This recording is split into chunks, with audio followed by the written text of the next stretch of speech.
KP అపూర్వకు phone చేస్తాడు. ఇక నేను లొకేషన్ పంపిస్తాను, నువ్వు అక్కడికి రా అని చెప్పేసి కేపీ అపూర్వకు ఫోన్లో అంటుండగా, నువ్వు లొకేషన్ పంపిస్తే నేనెందుకు రావాలి? ఖచ్చితంగా వస్తావు, ఎందుకంటే నేను చెప్పిన డీల్కి నువ్వు ఓకే అని అంటావు, ఖచ్చితంగా ఇక్కడికి వస్తావు. ఏంటా డీలు? అయినా నువ్వు లొకేషన్ పంపిస్తే నేను రావాలని ఏమన్నా రూలా అని ఈ విధంగా అపూర్వ అంటుండగా, నాకు తెలుసు అపూర్వ, నువ్వు ఈ మాటలు అంటావని నాకు బాగా తెలుసు. సరే, ఇదంతా పక్కన పెట్టు. నేను చెప్పేది నువ్వు విన్న తర్వాత వస్తావో రావో అది నీ ఇష్టం, నీ నిర్ణయం మీద ఆధారపడుతున్నా అనే విధంగా కేపీ అంటుండగా, ఏంటి కేపీ, ఫోన్ చేసి బెదిరిస్తున్నావా? బెదిరించాననుకో, లేకపోతే భయపెట్టానే అనుకో. సరే, ఒక పని చెప్తాను విను. ఒకటి చెప్తున్నా, ఏంటంటే నువ్వు శోభచంద్రని చంపిన వీడియో ఎవరి దగ్గర ఉందని చెప్పేసి అనుకుంటున్నావు కదా, ఆ వీడియో నా దగ్గర ఉంది. ఇప్పుడు దాన్ని అందరి ముంగట పేపర్లో, న్యూస్లో అంతా స్ప్రెడ్ అవుతుంది. కాసేపట్లో నువ్వు ఇక్కడికి రాకపోతే అదే జరగబోతుంది. ఇక ఈ డీల్ ఓకే కాదనుకో, సర్లే బెదిరిస్తున్నాడా అని చెప్పేసి నువ్వు అనుకుంటే ఆ తర్వాత నీ ఇష్టం. ఇప్పుడు ఈ వీడియో కాసేపట్లో వైరల్ కానుంది. ఏంటి కేపీ, ఫోన్ చేసి ఇలా అంటే బెదిరిస్తే నేను భయపడతా అనుకుంటున్నావా ఏంటి? నేనేమంటున్నా, నువ్వు భయపడవని చెప్పేసి అనుకుంటున్నా. నువ్వు భయపడవని నాకు బాగా తెలుసు అపూర్వ. కాసేపట్లో వీడియో వైరల్ అవుతుంది కదా, ఆ తర్వాత నువ్వు చూడు, నువ్వు భయపడ్డావో భయపడలేదో అది నీ ఇష్టం అని చెప్పేసి కాల్ కట్ చేస్తాడు. వీడేంటి ఇలా అంటున్నాడు? కొంపదీసి ఆ భూమి వీడికి ఇక శోభన్ చంద్రని చంపిన వీడియో వీని చేతిలో పెట్టిందా? ఎట్టి పరిస్థితిలో ఆ వీడియో వైరల్ కాకూడదు. వెంటనే వాడిని కలవడానికి వెళ్ళాలి. ఫోన్ చేస్తానని చెప్పేసి వెంటనే అపూర్వ మళ్ళీ రిపీట్గా కేపీకి కాల్ చేస్తుంది. నాకు తెలుసు అపూర్వ, నువ్వు కాల్ చేస్తావని తెలుసు. చెప్పు అపూర్వ, వస్తున్నావా మరి రావట్లేదా? అయినా రాకుండా మెది, ఎట్లాగో కాసేపట్లో నీ వీడియో వైరల్ అవుతుంది కదా. ఎలాగో నేను జైలుకు వెళ్ళాను, నువ్వు నన్ను ఏకంగా శోభచంద్రని చంపిందని చెప్పేసి అంటున్నావు కదా, దాని ప్రకారంగా నిజం కూడా బయటపడుతుంది అని విధంగా బెదిరిస్తుండగా, వద్దు కేపీ, నువ్వు లొకేషన్ పంపు, నువ్వు వచ్చేస్తా అని చెప్పేసి కాల్ చేస్తుంది. చెప్తానురా ఎలా అయితేంది, ఈరోజు నువ్వు ఏదో ఒకటి చేయాలనుకుంటున్నావు కదా. వెంటనే ఇక కేపీ ఒక అడవులలో వెయిట్ చేస్తూ ఉంటాడు. అక్కడికి వచ్చిన అపూర్వ, ఏంటి కేపీ, ఫోన్ చేసి బెదిరిస్తున్నావు? అసలు నన్ను ఎందుకు పిలిపించావు? నాతో ఏం మాట్లాడాలి అని అంటుండగా, ఏం లేదు అపూర్వ, ఇప్పుడు ప్రతి ఒక్కటి నేరం నువ్వు చేసి నా మీద, ప్రతి ఒక్కటి నేరం నేను చేశానని నా మీద నింద వేశావు, పోలీసులో పట్టించావు, వాళ్ళతో నన్ను చిత్రహింసలు పెట్టించావు. ఇప్పుడు ఇలా చేసిన దానివి రేపు భూమి, శారదను, గగన్ కానీ ఏమి చేయలేవని నమ్మకం ఏముంది అని ఈ విధంగా అంటుండగా, ఏంటి కేపీ, చాలా భయం వేసిందా? అందుకే ఫోన్ చేసి ఇక ఇలా బెదిరించావా? లేదా అపూర్వ, నేను ఒకటి గట్టిగా నిర్ణయించుకున్నాను. ఏంటంటే ఇప్పుడు ఎలాగో నాకు శిక్ష పడుతుంది. ఆ శిక్ష పడే సమయంలో 100 మంది చంపినా అది శిక్ష, ఒక్కరిని చంపినా అది శిక్ష. అందుకే నేను గట్టిగా నిర్ణయించుకున్నాను, నేను చంపితే శిక్ష ఎలాగో పడుతుంది కదా. ఏంటి కేపీ, పిచ్చి పిచ్చి మాటలు మాట్లాడుతున్నావా? లేదా పూర్వ, నిజమే మాట్లాడుతున్నాను. ఎన్ని రోజులు కాముగా ఉన్నానంటే నా భార్య బిడ్డల కోసం, అది నా శారద కోసమే. ఈరోజు ఎలాగో నేను జైలు శిక్ష అనుభవిస్తున్నాను. ఇక నీ ప్రాణం తీస్తే అందరూ సంతోషంగా ఉంటారు, హ్యాపీగా ఉంటారు.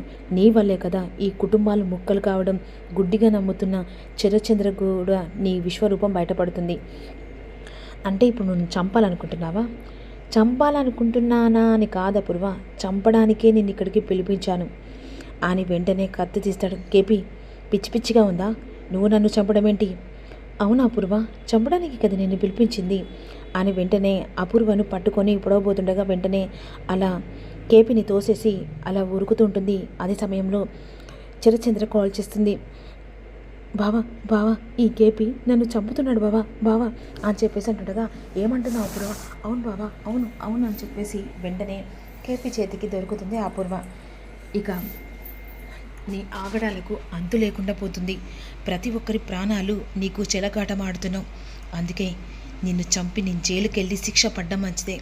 నీలాంటి దాన్ని భూమి మీద ఉండనివ్వకుండా చేస్తా అని చెప్పేసి అపూర్వను పట్టుకొని పొడవబోతుండగా అదే సమయంలో చరచంద్ర వెంటనే అపూర్వ లొకేషన్ తెలుసుకొని ఆ చెట్ల దగ్గరికి వస్తారు. వెంటనే, అరే కేపీగా, నా భార్యని చంపబోతున్నావా అని చెప్పేసి కోపంతో ఒక్కసారిగా కేపీని షూట్ చేస్తారు. కేపీ షూట్ చేసరికి, బావా బావా, నన్ను చంపబోయాడు బావా, ఈ కేపీ లేనిపోని నిందలు వేసి నన్ను ఇక్కడికి రప్పించాడు బావా అనే విధంగా అంటుండగా ఈలోపు కేపీ అక్కడి కుప్పకూలుతాడు.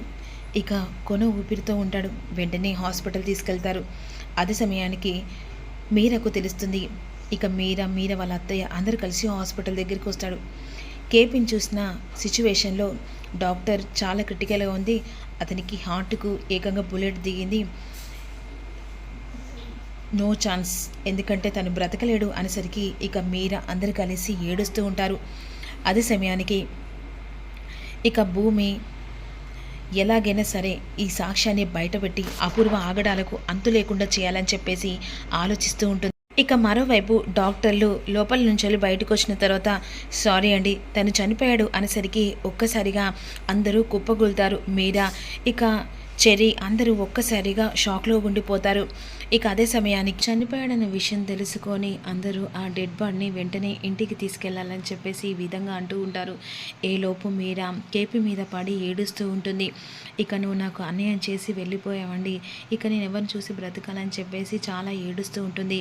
ఇక అపూర్వ మనసులో ఈ విధంగా అనుకుంటుంది, ఎలా అయితేంది ఈరోజు కేపీ చనిపోయాడు, ఇక సాక్ష్యం కూడా అక్కడే కాలి బూరిదైపోయింది. ఇప్పుడు నన్ను ఎవరు నిజాన్ని బయట పెట్టగలదు. ఆ కేపీ చావు ఈరోజు నేను అనుకున్న కళ నెరవేరింది. అరే కేపీ, ఈరోజు నువ్వు కూడా ఆ శోభచంద్ర దగ్గరికి పోతున్నావురా అని ఈ విధంగా మనసులో అనుకొని కేపీ చనిపోయాడా అని చెప్పేసి ఇక నాటకంతో ఏడుస్తూ ఉంటుంది. అదే సమయానికి మీరా వచ్చి అన్నయ్య నా భర్త చనిపోయాడన్నయ్య, నేను ఎవరి కోసం బ్రతకాలని చెప్పేసి ఏడుస్తూ ఉంటుంది.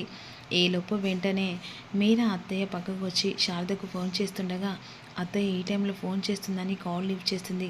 చెప్పండి అత్తయ్య అని అంటుండగా ఇక నా కొడుకు చనిపోయాడమ్మా అనేసరికి ఒక్కసారిగా శారద షాక్లో ఉండిపోతుంది. ఏం మాట్లాడుతున్నా అత్తయ్య అని చెప్పేసి అంటుండగా అవునమ్మా నా కొడుకు చనిపోయాడనేసరికి ఒక్కసారిగా స్పృహ తప్పి అక్కడికక్కడ కింద పడిపోతుంది. ఇక వెంటనే గట్టిగా ఒక్కసారి కీక పెడుతుంది. ఇక భూమి గగన్ అందరు కలిసి ఇక శారద దగ్గరికి వస్తారు. భూమి వచ్చి అడుగుతూ ఉంటుంది, అత్తయ్య ఏం జరిగింది అత్తయ్య, ఎందుకు ఏడుస్తున్నావు అంటుండగా ఈలోపు ఇక శారద చెప్పలేని పరిస్థితుల్లో చాలా ఏడుస్తూ ఉంటుంది. ఏం జరిగింది అత్తయ్య, ఏమైంది, ఎవరికైనా ఏమన్నా అయిందా, బావకి ఏమన్నా అయిందా?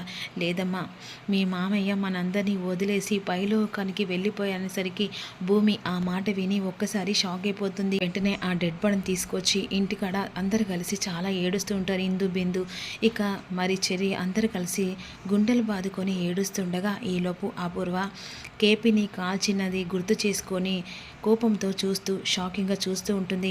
ఇక భూమి మరోవైపు శారద కుప్పకూలి ఏడుస్తుండగా గగన్ వెంటనే అమ్మ ఏం జరిగిందమ్మా, ఎందుకు ఏడుస్తున్నారు అని చెప్పేసి అడుగుతుండగా ఇక మీ నాన్న చనిపోయాడరా అని చెప్పేసి ఈ విధంగా శారద అనేసరికి గగన్ కళ్ళల్లో అనుకోకుండా ప్రేమ ఆ కళ్ళలో కనిపిస్తూ ఉంటుంది. వెంటనే ఇక ఇంటికి వెళ్దాం, ఆఖరి చూపైనా చూడాలని చెప్పేసి ఈ విధంగా ఇక గగన్ తీసుకొని వెళ్దామని చెప్పేసి అనుకుంటుంది.